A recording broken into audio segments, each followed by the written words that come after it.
What you're about to see may at first seem implausible. But once you've emptied the contents of this pot, one thing remains stuck inside. A cover-up of magnificent proportions.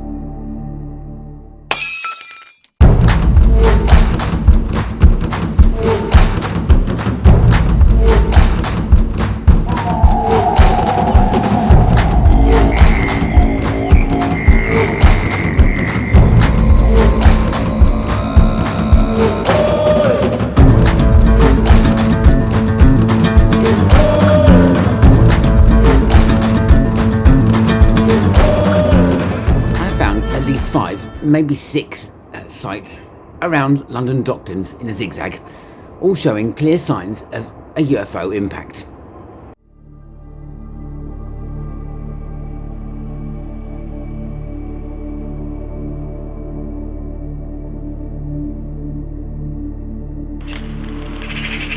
Look, what's this tree doing? Why is this tree horizontal and the rest of them are upright? But it's like it's been like just bending that way naturally through the years. Sorry to startle you, but I was stood on the edge of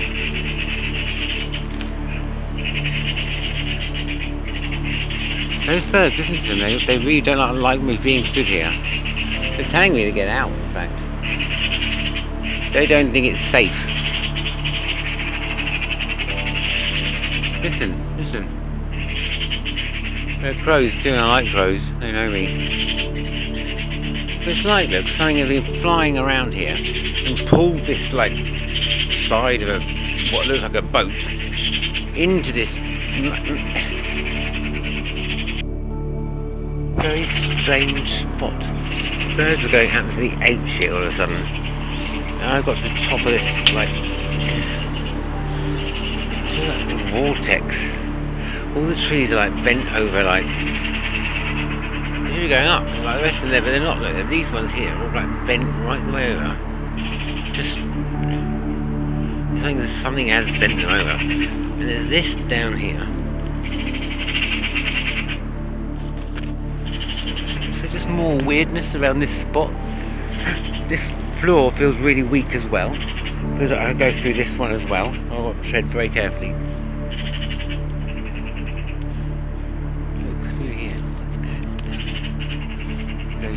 Tree formations like that. What are these trees doing? Why are they not going up towards the sunlight? Why are they coming down here towards the ground?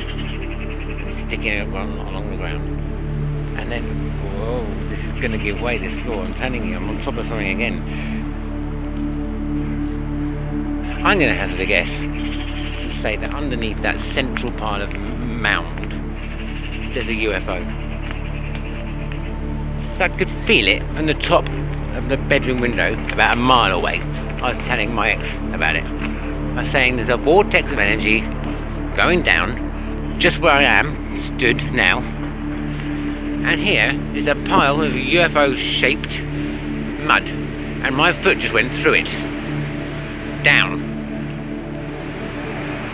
All the trees around this pile of UFO-shaped mud are bending, weirdly, in a vortex shape around it.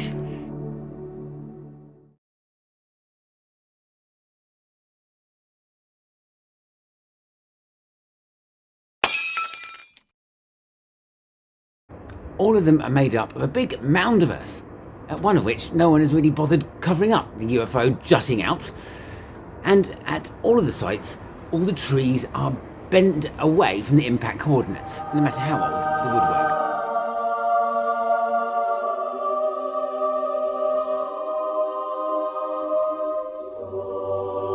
Or left in tubular form, perhaps like these pieces of bendy plastic, which, well, some of which had wrapped themselves around the branches.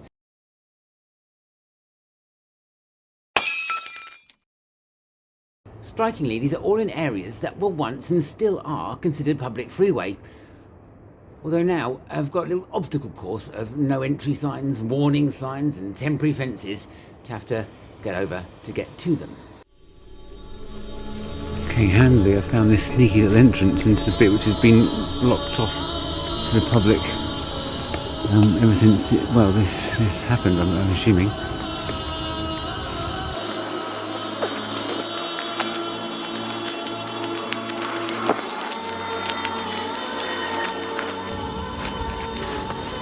Look at these trees. What's happened to them? Literally, what's going on? They're all bent. Completely bent over.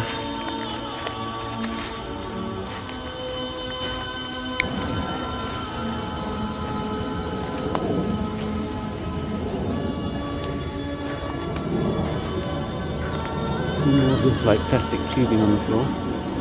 It's been like curled up.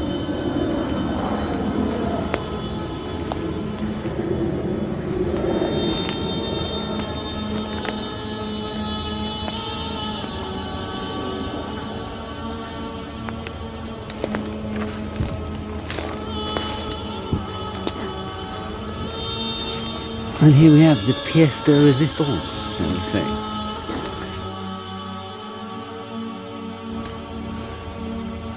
Look, in the middle of it all.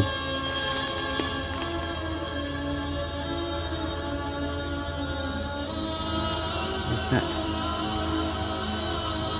Been covered in those vines. Something clearly sticking up out the earth. It's been covered up in vines. It's made all the trees, all the way around the edge of it, bend away from it.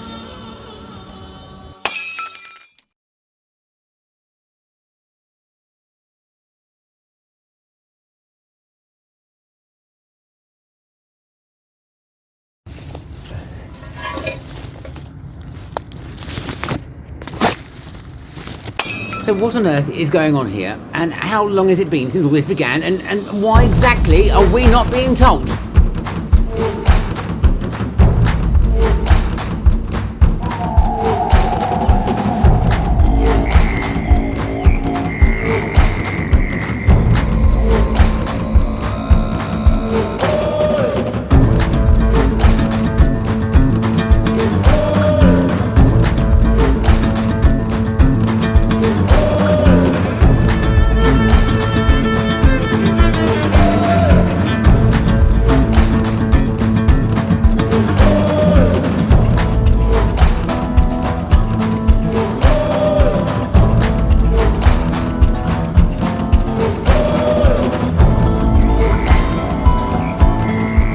Upon detailed examination from this very spot, I realised that the spots where these impacts had occurred were highlighted in the night sky on the horizon by little groups of 3 or 4 red lights, the ones that we had previously assumed were there to indicate height to the aeroplane pilots.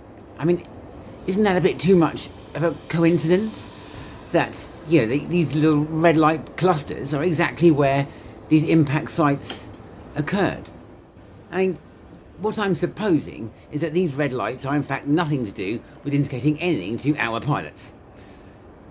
What I'm also supposing, given the amazing revelations you're about to see uncovered, is that they are similar in ilk to our boring old 3D lights, red, orange, green, but they're to help beings living in a more harmonious place, shall we say, to travel to and fro from their higher dimension to our rather shittier one. Quite why they'd bother is anyone's guess.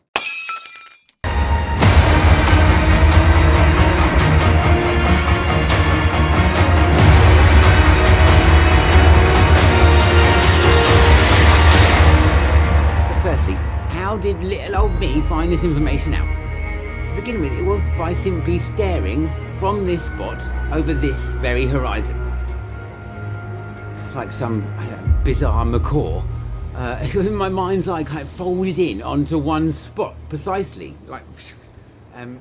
But on the horizon, there remained one cluster of red dots I was yet to visit, and I also hadn't been particularly drawn down to this spot, like I had the others. So it's triangulated the position on a map, and it did seem to be located in a much more built-up residential area, so I didn't have much hope of finding any mounds in earth with any bent trees around it, but this is what I found. You can see there, it does look like on top of cranes as usual, but that's nothing to be, well, exactly what I expected, to be quite fair. So I'm going to have a look in the centre of that little ring of lights. Well, for the record, I've been guided by my spiritual assistants. Comes to me every now and again and kind of, feels very military. Anyway, so I've got about a 5-minute walk. What I'm looking for is a mound in the earth with some bendy trees all around it. I can't see a single bendy tree around here. They're all nicely straight upright wherever I look. The trees are going upright, but he says it's about a 5 more minute walk, so I'm going to continue this way.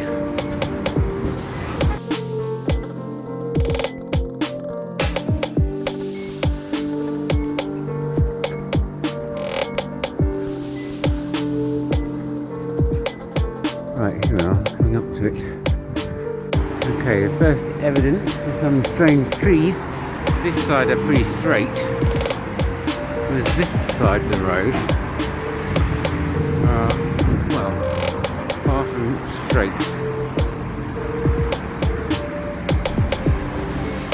Kind of straight up-ish.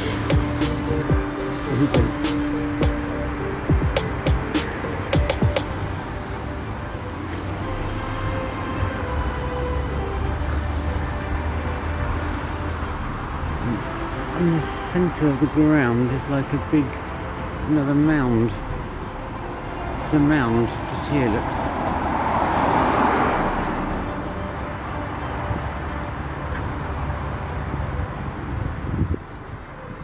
Sticking up with all the bendy trees around it.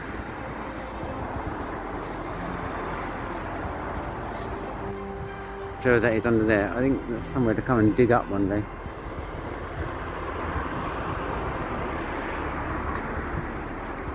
Again, look, more trees not knowing what to do with themselves, have been cut. Oh, I see, right here. I think there may have been 2 impacts to perhaps join the circle. One there and one there.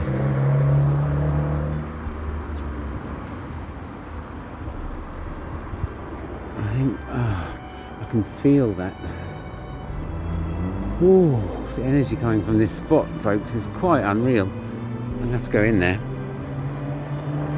Once again, it feels like I'm walking on something which is definitely hollowish.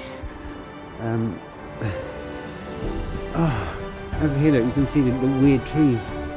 Their behaviour is not normal. Should have done that. And split in 2 directions right in the centre of this mound which has come up out the ground. It feels hollow again, bouncy almost. Been covered in some plasticky type stuff to prevent anyone digging too deeply. Had these boxes put on the top to kind of give the illusion that it's some garden. I've got to come back here at night with a shovel, that's for sure.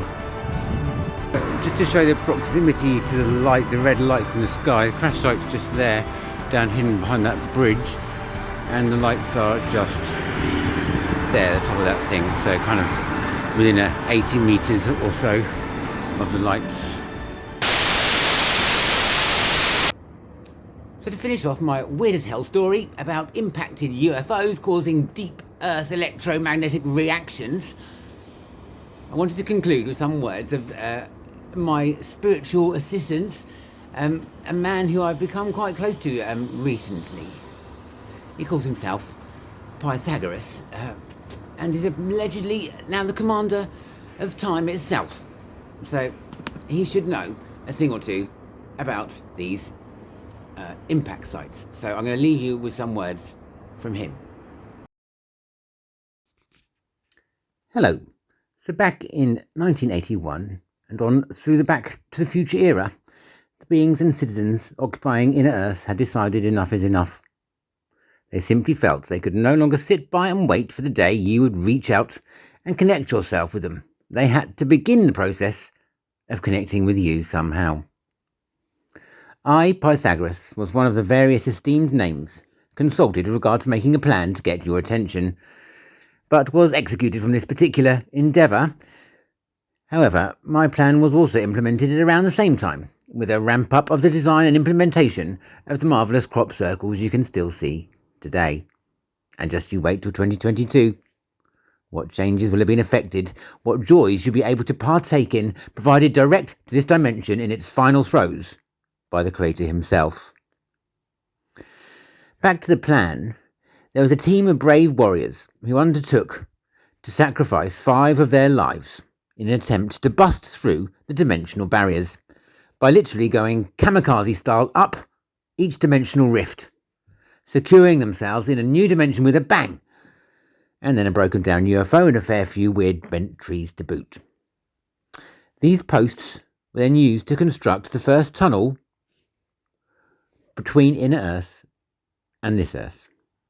A tunnel that your governments not just knew about, but partly funded with your money, but plan on keeping a big old secret from you for as long as is possible. The city airport was proposed in a not unsynchronised manner in the same year the first post was established, back in 1981. It now serves as an operational hub for the craft from the now nearly parallel dimension to come and go. So please, do not be too shocked when the news about alien and ET life comes thick and fast for the next few months ahead. Kindness and warmest thoughts and wishes. Your commander of events, time, synchronicity. Pythagoras.